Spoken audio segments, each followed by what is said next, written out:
Bonjour à toutes, bonjour à tous, j'espère que vous allez bien. Bienvenue sur Radio Fringale. Aujourd'hui, concept inédit, concept exceptionnel. Enfonce le pédalier, quelque chose que vous n'avez encore jamais vu. On va faire des top 10, on va parler de vélo avec plein de subjectivité. Et je vous vois venir, si je suis là aujourd'hui, c'est pas parce que on m'a refusé l'accès au plateau d'Écrase les pédales plusieurs fois pour venir parler d'un top 5 qui me tenait à cœur. Non, non, non, non, non. C'est quelque chose de complètement différent. Alors les mauvaises langues, restez chez vous s'il vous plaît. Pour commencer, avant qu'on parle du sujet hyper important qu'on va aborder aujourd'hui, un coureur magnifique, exceptionnel, une moustache qui fait rêver tout le monde dans le peloton, eh ben, on va parler d'Hello Asso, car oui, vous pouvez adhérer à Radio Fringale pour nous soutenir et également aujourd'hui exceptionnel, si vous adhérez à Hello Asso sur Radio Fringale, 50% des dons seront reversés à une petite association australienne qui s'appelle Kangourou Cycling et qui aide les kangourous, qui les réhabilite via le vélo. C'est exceptionnel. Avec les adhésions, vous pourrez acheter des casques, des lunettes, des petits gants. On a même vu certains kangourous ouatés plus que Jonas Vingegaard. Alors on aimerait leur payer des tests en soufflerie cet hiver pour voir si dès l'année prochaine, grâce à Kangourou Cycling, ils pourront rivaliser avec les meilleurs cyclistes du peloton. Voilà, donc n'hésitez pas, rejoignez-nous sur Hello Asso, c'est pour la bonne cause. Déjà, vous pouvez nous aider, nous, nos petits podcasts vélo que nous sommes, mais également, voilà, c'est cette magnifique, cette incroyable idée qui nous vient d'Australie. Voilà, ces petits kangourous sur des vélos là, avec leurs petits casques, leurs petites lunettes, c'est la folie. Vous imaginez un petit kangourou avec son petit maillot jaune là sur un podium. Si vous voulez le voir en vrai, n'hésitez pas à adhérer à l'association. Voilà. Trêve de plaisanterie, maintenant on va rentrer directement dans le vif du sujet. Comme je vous l'ai dit, on va parler sur cette émission avec plein de subjectivité. De toute façon, en ce moment sur Radio Fringale, c'est un peu la fête à la saucisse. J'ai même entendu des gens dire que Thibaut Pinot était le coureur français de l'année devant Christophe Laporte. Enfin bref, voilà, on va pas revenir sur ces débats-là, mais vous avez compris. Un top 5 aujourd'hui. Alors vous avez été nombreux à me demander un top 50, un top 100. Malheureusement, j'ai pas eu le temps, et pourtant il y en avait des moments à décrire sur ce coureur exceptionnel qui est Magnus Cort Nielsen. Malheureusement, je ne pourrais vous offrir qu'un top 5 dans ce magnifique format tout nouveau, inédit de Enfonce le pédalier. Les 5 meilleurs moments de la carrière de Magnus Cort Nielsen, c'est maintenant. Et on commence tout de suite alors avec un moment, le Giro 2022, étape 18. Alors vous allez me dire, la Torne, Magnus n'a pas gagné ce jour-là, et tout à fait, Magnus n'a pas gagné ce jour-là. Il fait 3e, si je ne m'abuse, d'une étape qui finalement ne restera peut-être pas dans les annales du cyclisme, mais pourquoi je l'ai choisi? Parce que cette étape montre à quel point Magnus est Magnus, et c'est important pour aborder Magnus de commencer par là. Magnus, c'est un coureur qui veut aller au bout. Magnus, quand il est dans une échappée, c'est un roule toujours, c'est pas un raton, il va pas sauter des relais, non, non, non, non, non. Il sera là, il va pousser. Et ce jour-là, sur une étape qui était promise aux sprinteurs, peut-être la dernière étape pour les sprinteurs, il y a des gars qui sont partis devant, et dans cette échappée, il y avait Magnus. Et à 1 kilomètre de la fin, quand le peloton revient comme une balle, il y a un mec qui roule dans le groupe, c'est Magnus. Et on sent cette putain de philosophie qui est: eh ben écoutez, c'est peut-être pas moi qui vais la gagner aujourd'hui, même si je suis celui qui a la meilleure pointe de vitesse, mais pourtant, je vais emmener l'échappée au bout et le peloton va pas nous reprendre. Encore cette année, on a vu des coureurs où on s'est dit mais ils avaient encore 30 secondes à 1,5 km, à 1 km, à 800 mètres. Ils se sont arrêtés, on se serait cru sur la piste. Pourquoi ils ont fait ça? Au pire, c'est pas grave, il y en a un des deux qui perd, mais au moins ils poussent l'échappée au bout. Les typos, ils ont roulé 100 bornes ensemble, ils ont vécu des trucs. Se faire rattraper à 500 mètres de l'arrivée, c'est dramatique. Sachez que si vous êtes dans une échappée avec Magnus, ça n'arrivera pas. Donc c'est pour ça que j'ai rentré en 5e place de ce top 5 des meilleurs moments en carrière de Magnus Cort Nielsen, cette étape 18 du Giro 2022. Et sachez également, quand même, pour vous dire la mentalité du bonhomme, à ce moment-là, Magnus, il a gagné sur le Tour de France, il a gagné sur la Vuelta, il lui manque qu'une étape du Giro pour avoir une victoire dans les 3 grands tours. Il pourrait se dire, je ratonne à mort, au pire, c'est pas grave. Comme je vous l'ai dit, non, il pousse tout le monde au bout, et quand même, puisqu'il a une mentalité exceptionnelle, il sera récompensé cette année en 2023 en remportant cette étape sur le Giro, et donc en étant vainqueur sur le Tour, le Giro, la Vuelta. La Vuelta d'ailleurs, parlons-en. On va en parler pourquoi? Parce que Magnus Cort Nielsen et la Vuelta, c'est une grande histoire d'amour. Et on va revenir en arrière pour le 4e meilleur moment de sa carrière, la Vuelta 2016, le moment où il va peut-être exploser aux yeux du grand public puisqu'il n'avait gagné que des courses dites mineures jusqu'à maintenant. Et là, il va s'imposer sur l'étape 18 et l'étape 21 au sprint de cette Vuelta. Alors oui, bien évidemment, le plateau de sprinter n'est pas exceptionnel sur cette Vuelta 2016, d'ailleurs comme souvent sur la Vuelta. Mais Magnus, malgré tout, le jeune Magnus, c'est lui que vous voyez sur l'image là, il n'a pas de moustache et pourtant c'est bien Magnus. Je sais, c'est choquant, il faut s'y faire, c'est comme ça. Magnus n'est pas né avec une moustache. Mais sur cette Vuelta 2016, il s'impose sur 2 étapes et notamment sur la dernière à Madrid et il rentre.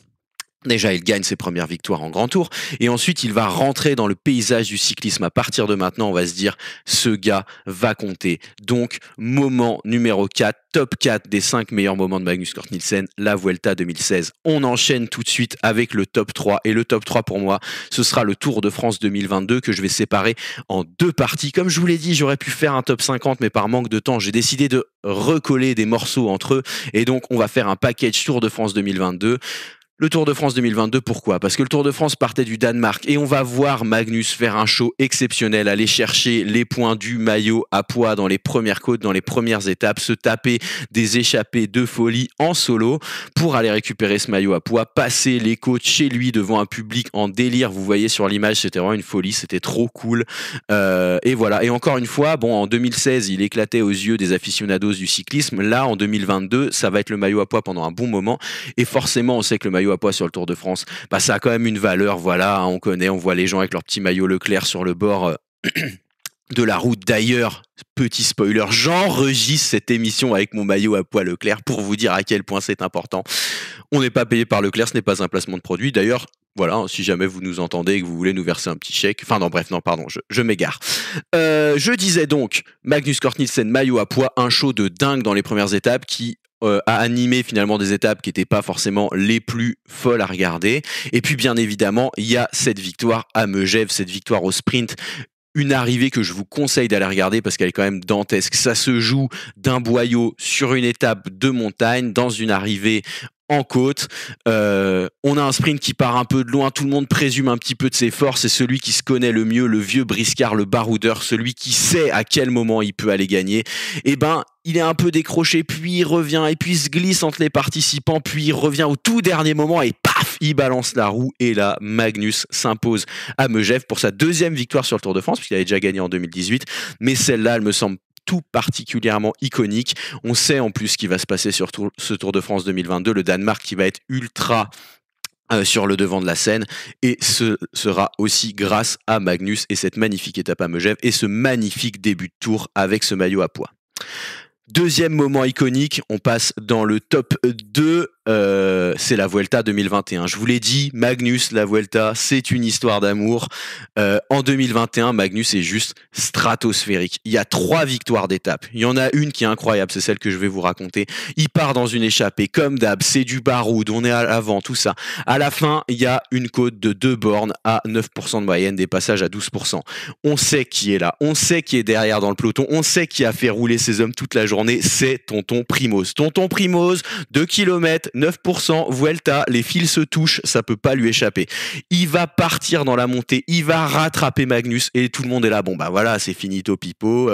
Et Magnus va résister comme un beau diable et va venir s'imposer devant Primoz sur une étape qui était pourtant vouée à aller dans l'escarcelle du coureur slovène. Magnus qui nous prouve sur cette Vuelta qu'il est incroyable et il va aller gratter, donc il en gagnera 2 autres de plus par la suite et il ira gratter Tonton Primoz jusqu'au dernier chrono où il finira 2e à 14 secondes derrière Roglic. C'est aussi pour ça qu'on aime Magnus, c'est parce que c'est un coureur complet qui peut s'imposer au sprint, qui avec le temps est devenu un peu plus un baroudeur, mais qui va aussi très bien sur les chronos. Cette Vuelta 2021, je vous conseille d'aller la regarder, ou en tout cas de regarder le résumé, parce que si vous voulez voir le prime Magnus, celui qui a fait que moi je suis définitivement complètement tombé amoureux de lui, eh ben c'est cette course. Pour terminer le top 1, alors vous allez me dire, oh là là, la torne, mais qu'est-ce qui a pu arriver de plus fou dans la carrière de Magnus Cort Nielsen que de remporter 3 étapes sur une Vuelta, enfin quand même. Eh ben, je vais vous le dire, le top 1 pour Magnus Cort Nielsen, le sommet de sa gloire, le sommet de sa carrière, c'est son passage chez Radio Fringale lors du Tour de France 2023. Et oui, mesdames, messieurs, l'interview était là, village départ, Belfort, avant-dernière étape du Tour, devant le camion. Vous nous voyez sur la miniature là, on était bien, on était entre copains. Il a rencontré son fan numéro 1, petite interview devant le bus, et c'est le moment numéro 1 de la carrière de Magnus Cort Nielsen. Voilà, on peut dire ce qu'on veut, mais quand on passe sur Radio Fringale pour une petite interview, eh ben on est un coureur accompli. Voilà. Hello Magnus, we are French media from Belfort. Yeah. How do you feel today?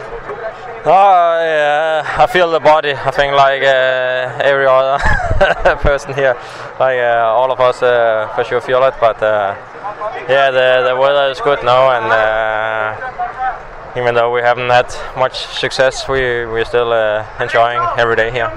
How difficult was this Tour de France? The Tour de France is always difficult, and yeah, for me to make results has been very difficult this year. Unfortunately, I haven't really been close anywhere. But in a strange way, it has also been a easy Tour de France for me, because we lost all GC hopes straight away early on, and we have also not been sprinting. So that means, like, with many days, once the break is gone and things are like settling down, it's I could have a kind of an easy day. So a lot of days I've been rolling in and been in good enough shape to get relatively easy through the stages. Not super easy, but I haven't been digging as deep as you would if I was racing for the stage win or racing as hard as I could for a teammate, because I haven't been able to put myself in those situations. So it's a bit weird now. Not super hard, but also not been able to really be there. Are you ready for the World Championship?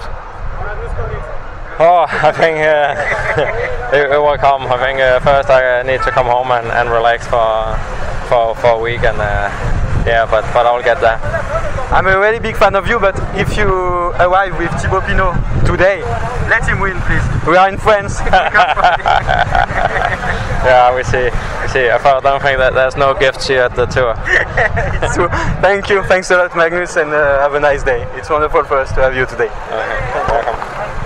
Alors vous, dans les commentaires, n'hésitez pas à me dire ce que vous avez pensé de ce nouveau format exceptionnel, hein, bien évidemment, comme je vous l'ai dit, rien à voir avec Écrase les pédales, vraiment quelque chose de nouveau, quelque chose de frais, quelque chose de très sympa, voilà. Bon, après, j'avoue que si un de ces quatre, on m'invite sur un plateau d'Écrase les pédales, peut-être que je viendrai, peut-être que si on fait un top 10 de Magnus, peut-être que je viendrai aussi, je sais pas, mais bon, bref.